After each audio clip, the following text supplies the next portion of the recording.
Bonjour à toutes et bonjour à tous, j'espère que vous allez bien. Aujourd'hui, je vais encore vous parler du microbiote intestinal, mais ce de manière un petit peu différente. En effet, j'ai pu lire ou visionner des commentaires comme quoi faire une analyse personnalisée de son microbiote intestinal ne servait à rien. J'espère que cette vidéo vous prouvera le contraire. Et pour ce, je vais réaliser quelque chose que je n'aime vraiment pas faire, c'est-à-dire parler de moi. Donc en 2017, j'avais 37 ans, je n'avais pas de problème particulier, mais suite à une visite pour un certificat médical, j'exprimais à mon médecin un état de fatigue depuis quelque temps que je mettais sur le coup de mes deux enfants en bas âge et de gros travaux que j'effectuais chez moi. Mon médecin me propose alors un bilan sanguin standard sur lequel va apparaître une ferritine, c'est-à-dire la quantité de fer présent dans l'organisme qui est en excès. Euh, donc ici, vous constatez qu'il s'agit bien de moi, je ne vous mens pas. Et au niveau de la ferritine, nous avons bien une augmentation, une belle augmentation de son niveau. Afin de comprendre pourquoi cette ferritine est en excès, je décide de réaliser un bilan complémentaire spécifique avec notamment l'hepsidine, qui est une hormone qui régule la quantité des réserves de fer et qui est sécrétée par le foie pour empêcher un surplus d'entrée de fer dans l'organisme. Donc sur ce bilan, nous allons retrouver donc la ferritine qui est augmentée avec une hepsidine également augmentée.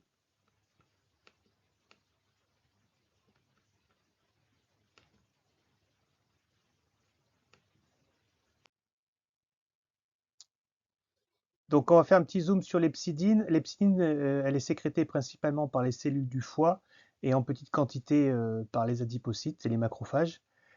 Cette molécule, ce qui est intéressant, c'est qu'elle a d'abord été caractérisée comme un peptide antibactérien appartenant au système de défense immunitaire inné. Elle est fortement exprimée sous l'influence de divers signaux inflammatoires entraînant en définitive une séquestration du fer, limitant la prolifération bactérienne. Secondairement, elle a été reconnue comme la molécule régulatrice clé du métabolisme du fer. La principale régulation s'opère au niveau de l'absorption digestive du fer, en bloquant un excès de fer ou en compensant les pertes, en adoptant l'absorption selon les possibilités et ses besoins. La régulation de cette absorption est assurée par la destruction de la porte permettant le passage du fer entre les intestins et la circulation sanguine. Enfin, chose qui est peut-être intéressante, en cas de ferritine basse, c'est vraiment important d'aller voir si cette porte est fermée par une hepsidine haute, due notamment à une inflammation hépatique. C'est souvent le cas, notamment chez les jeunes femmes qui sont en hypoferritinémie et qui sont sous pilule contraceptive.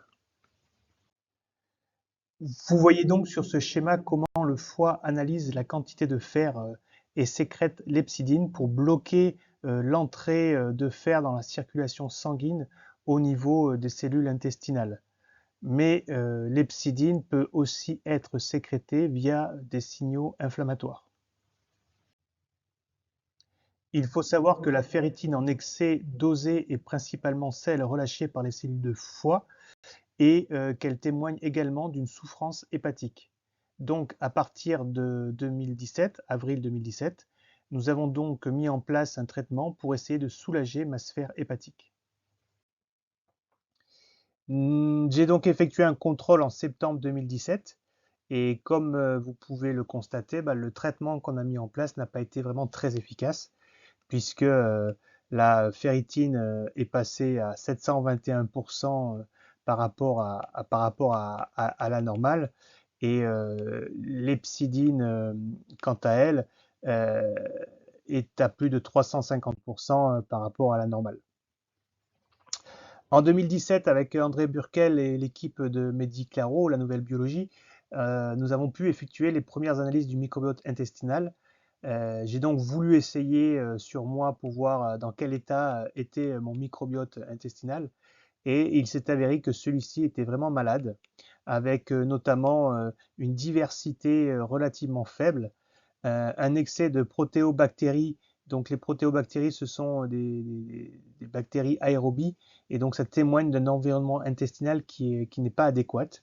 Et puis nous avons aussi un excès de Dactylobacteria, qui, elles, sont normalement des bonnes bactéries, mais qui, en excès, prennent la place d'autres bonnes bactéries, santé dépendantes. Et nous avons aussi la présence de bactéries pathogènes au niveau de mon microbiote intestinal, ce qui le rend tout à fait malade.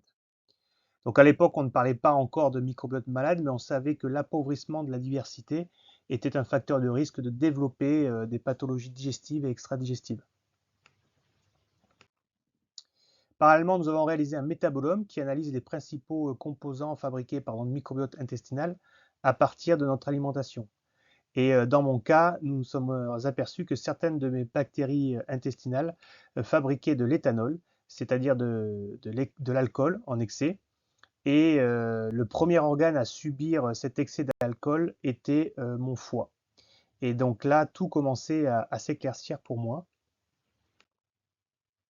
Suite à l'analyse de mon microbiote et métabolome, nous avons donc modifié la prise en charge en incluant des prébiotiques spécifiques à visée anti-infectieuse, anti-inflammatoire, et j'ai réduit considérablement l'apport de glucides dans mon alimentation. En effet, en tant que coureur d'ultra-trail, je me devais de consommer une quantité importante de glucides, sauf que certaines de mes bactéries intestinales transformaient ces glucides en alcool. Donc 3 mois après le début du traitement, nous avons contrôlé la ferritine et l'hepsidine. Alors même si la ferritine reste encore en excès, mais je vous rappelle, on partait quand même de loin, grâce à cette nouvelle prise en charge, l'hepsidine, quant à elle, est rentrée dans les normes. Et 6 mois après le début de la prise en charge, nous avons contrôlé l'activité du microbiote via une analyse du métabolome. Et miracle, la quantité d'éthanol dans le sang avait fortement diminué et est rentrée dans les normes. Et on a pu mettre en relation cette baisse d'éthanol avec une hepsidine qui, elle aussi, est rentrée dans les normes, et donc un foie qui avait tendance à moins souffrir. En décembre 2020, je décide de contrôler mon microbiote. Son niveau de diversité a augmenté, les actinobactéries sont rentrées dans les normes et les protéobactéries sont beaucoup moins prépondérantes. Je suis donc parvenu à passer d'un microbiote malade en 2017 avec des répercussions sur le fonctionnement de mon organisme à un microbiote sain en 2020. Il ne me reste plus donc qu'à prendre soin de mon microbiote en lui apportant quotidiennement la quantité de fibres nécessaires à son bon développement afin qu'il me fasse bénéficier au maximum de ses effets santé. En août 2022, mon médecin désire contrôler mon taux de ferritine et miracle, celui-ci est rentré dans les normes. En conclusion, nous pouvons dire que les nombreuses publications scientifiques font du microbiote intestinal l'élément majeur de notre santé. Que l'analyse personnalisée du microbiote intestinal permet de mieux comprendre les différents dysfonctionnements à la fois digestifs mais également extra-digestifs. Et enfin, une analyse personnalisée du microbiote intestinal n'aura de sens que si elle est suivie par un accompagnement humain, individualisé et non standardisé. Je vous remercie de m'avoir écouté. Si vous avez aimé cette vidéo, n'hésitez pas à la partager autour de vous. Et pour plus de renseignements, visitez notre site internet ou écrivez-nous à contact@nutrition-physiologique.com. À bientôt. Au revoir.